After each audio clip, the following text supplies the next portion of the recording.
Iran की धरती तप रही है, इजराइल के फाइटर जेट्स आसमान चीर रहे हैं और चीन की नजरें पूरी दुनिया के समंदर पर टिकी हैं। अमेरिका अपनी चालें चल रहा है और रूस अपने मोहरे फिट कर रहा है।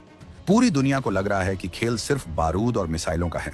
लेकिन इसी महायुद्ध के बीच, मिडिल ईस्ट की इस भयंकर आग के बीच, इजराइल ने भारत को एक ऐसा ब्रह्मास्त्र सौंप दिया है जिसके बारे में बीजिंग से लेकर वॉशिंगटन तक किसी ने सपने में भी नहीं सोचा था। एक ऐसा तोहफा जो न तो रडार में आता है और न ही जिससे बम गिरते हैं, लेकिन ये भारत को उस एलीट क्लब में बिठा देगा जहां पहुंचने की हसरत दुनिया के आधे देश रखते हैं। आखिर क्या है वो राज जो लक्षद्वीप की लहरों के नीचे दबा हुआ है? क्या भारत ने समंदर को ही अपनी सबसे बड़ी ताकत बना लिया है? और सबसे बड़ा सवाल, जब दुनिया पानी के लिए तरस रही होगी, तब भारत के पास वो कौन सी चाबी होगी जो उसे दुनिया का नया वाटर किंग बना देगी?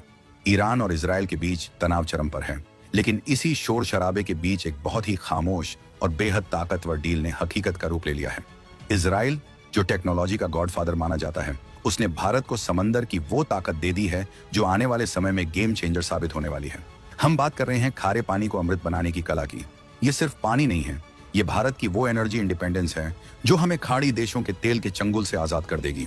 आज 2026 में लक्षद्वीप के नीले समंदर के बीच एक ऐसी मशीन खड़ी हो चुकी है जो न सिर्फ प्यास बुझा रही है बल्कि भारत की किस्मत भी लिख रही है।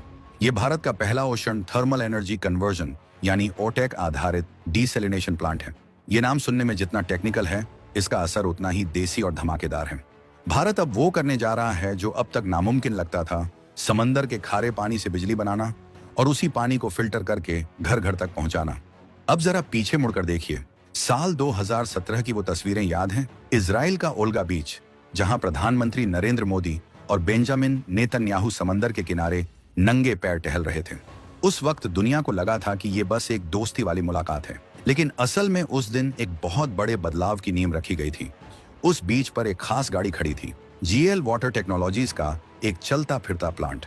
नेतन्याहू ने मोदी जी को दिखाया था कि कैसे समंदर का नमकीन पानी मिनटों में पीने लायक मीठा पानी बन जाता है। मोदी जी ने वो पानी पिया और शायद तभी तय कर लिया था कि ये करिश्मा भारत की धरती पर भी होगा। आज 2026 में वो सपना हकीकत बनकर हमारे सामने खड़ा है। इजराइल ने अपनी वो सबसे कीमती टेक्नोलॉजी भारत के साथ शेयर की है, जिसके दम पर उसने रेगिस्तान में भी हरियाली उगा दी। ये दोस्ती का वो फर्ज है जिसे इजराइल ने निभाया है और भारत इसे कभी नहीं भूलेगा। लेकिन भाई, ये इतना आसान नहीं था। लक्षद्वीप के बारे में सोचिए, चारों तरफ पानी ही पानी, लेकिन पीने के लिए एक बूंद नहीं। यहाँ के लोगों को दशकों तक मीठे पानी के लिए तरसना पड़ा। या तो बारिश का इंतजार करो या फिर जहाजों से पानी आने का। बिजली के लिए भी वही हाल, कोची से डीजल मंगवाओ, जनरेटर चलाओ और फिर जाकर कहीं बल्ब जलता था। मॉनसून के दिनों में तो हालत और खराब हो जाती थी। लेकिन अब सीन बदल चुका है। लक्षद्वीप अब किसी पर निर्भर नहीं है। यहाँ जो ocean thermal energy conversion plant लगा है, वो दुनिया के लिए एक मिसाल है। ये प्लांट समंदर के तापमान का इस्तेमाल करके बिजली बनाता है। सोचिए, फ्री की धूप, फ्री का समंदर और फ्री की बिजली। ये है 2026 का नया और आत्मनिर्भर भारत। ये प्रोजेक्ट सिर्फ इंजीनियरिंग का नमूना नहीं है, ये भारत की शान का प्रतीक है। अब थोड़ा टेक्निकल बात करते हैं, लेकिन बिल्कुल आसान भाषा में। इस मशीन का काम करने का तरीका बड़ा ही जादुई है। समंदर की ऊपरी सतह पर पानी सूरज की वजह से गर्म रहता है, लगभग 30 डिग्री सेल्सियस। लेकिन जैसे ही आप गहराई में जाते हैं, करीब 1000 मीटर नीचे, तो पानी एकदम बर्फ जैसा ठंडा होता है, लगभग 8 डिग्री से भी कम। अब इंजीनियरों ने क्या किया? उन्होंने एक ऐसा सिस्टम बनाया जहां ये गर्म और ठंडा पानी मिलकर एक खास साइकिल चलाते हैं। इस तापमान के अंतर से भाप पैदा की जाती है जो टरबाइन घुमाती है और बिजली पैदा होती है। और मजे की बात यह है कि इसी प्रोसेस के दौरान जो भाप बनती है, उसे ठंडा करके मीठा पानी बना लिया जाता है। यानी एक तीर से दो शिकार, बिजली भी मिल गई और पीने का शुद्ध पानी भी। इसे कहते हैं असली जुगाड़ और हाई क्लास टेक्नोलॉजी का मेल। आज जब मैं लक्षद्वीप के स्थानीय लोगों से बात करता हूँ, तो उनकी आंखों में एक अलग ही चमक दिखती है। वो बताते हैं कि पहले चाय का स्वाद भी अजीब लगता था क्योंकि पानी खारा होता था, लेकिन अब हर घर में मीठा पानी आ रहा है। लोग कह रहे हैं कि चाय और कॉफी का स्वाद ही बदल गया है। ये छोटी बात लग सकती है, लेकिन उन लोगों के लिए ये किसी वरदान से कम नहीं है। अब उन्हें बिजली कटने का डर नहीं है, क्योंकि अब उनके पास खुद का पावर प्लांट है जो समंदर की लहरों से चलता है। डीजल की वो महक और शोर अब गायब हो चुका है। लक्षद्वीप अब ग्रीन एनर्जी का हब बन रहा है। ये है वो बदलाव जो जमीनी स्तर पर लोगों की जिंदगी बदल रहा है। लेकिन रुकिए, ये मामला सिर्फ पानी और बिजली तक सीमित नहीं है। इसके पीछे एक बहुत बड़ा रणनीतिक और जियोपॉलिटिकल एंगल भी है। 7 मार्च 2026 की उस खबर को याद कीजिए। ईरान के केशम आइलैंड पर एक डिसैलिनेशन प्लांट पर हमला हुआ था। देखते ही देखते दर्जनों गांवों की पानी की सप्लाई ठप हो गई। हाहाकार मच गया। उस घटना ने पूरी दुनिया को एक कड़ा सबक दिया कि पानी के प्लांट आज के दौर में सोने की खान जैसे हैं। अगर दुश्मन को किसी देश को घुटनों पर लाना है तो वो उसकी पानी की सप्लाई काट देगा। भारत ने इसी खतरे को भांप लिया था। लक्षद्वीप हमारे देश का वो हिस्सा है जो सामरिक दृष्टि से बेहद संवेदनशील है। अगर यहाँ भारत ने खुद के स्वदेशी और आत्मनिर्भर प्लांट लगा लिए हैं तो इसका मतलब है कि कल को कोई संकट आए तो हमारे द्वीप सुरक्षित रहेंगे। हमें किसी बाहरी मदद की जरूरत नहीं होगी। इजराइल ने भारत को यह टेक्नोलॉजी देकर चीन के गाल पर एक करारा तमाचा जड़ा है। चीन चाहता था कि वो हिंद महासागर में अपना दबदबा बनाए, लेकिन भारत ने अपनी स्वदेशी ताकत और इजराइल जैसे भरोसेमंद दोस्त के साथ मिलकर अपनी स्थिति इतनी मजबूत कर ली है कि अब कोई हमें आंख दिखाने की हिम्मत नहीं करेगा।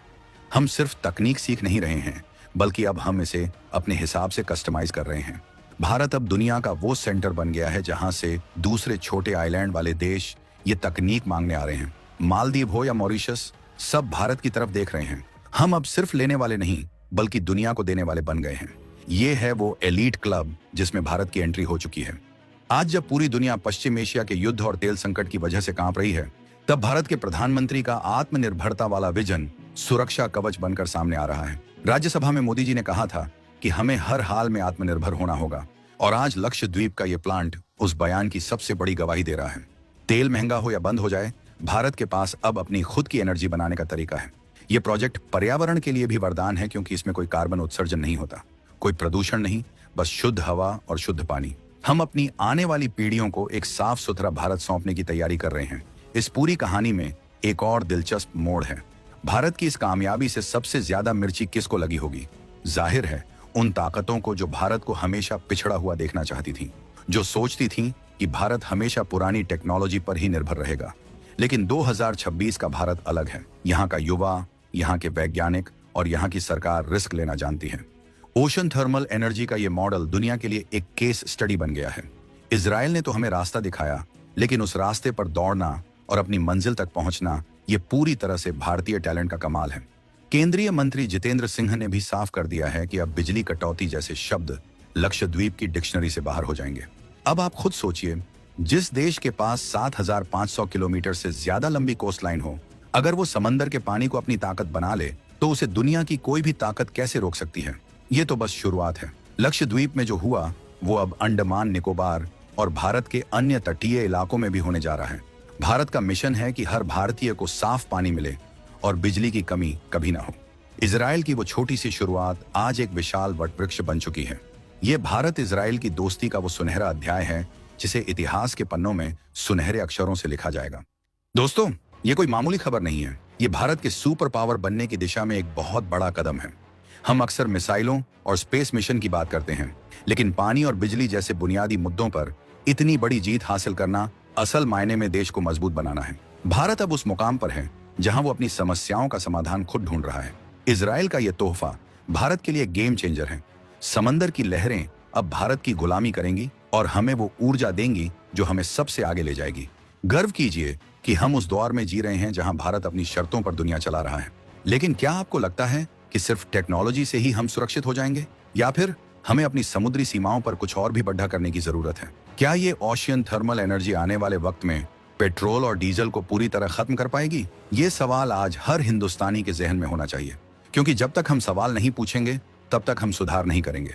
भारत की ये छलांग चीन और पाकिस्तान के लिए एक वार्निंग है कि भारत अब वो पुराना खिलाड़ी नहीं रहा, अब वो नियम बनाने वाला देश बन चुका है। इस वीडियो के अंत में मैं आपसे सिर्फ इतना पूछना चाहता हूँ, क्या आपको गर्व महसूस हो रहा है कि भारत अब इजराइल जैसी वर्ल्ड क्लास टेक्नोलॉजी को न सिर्फ अपना रहा है, बल्कि उसे और भी बेहतर बना रहा है? इजराइल ने जो साथ दिया है उसके बारे में आपकी क्या राय है?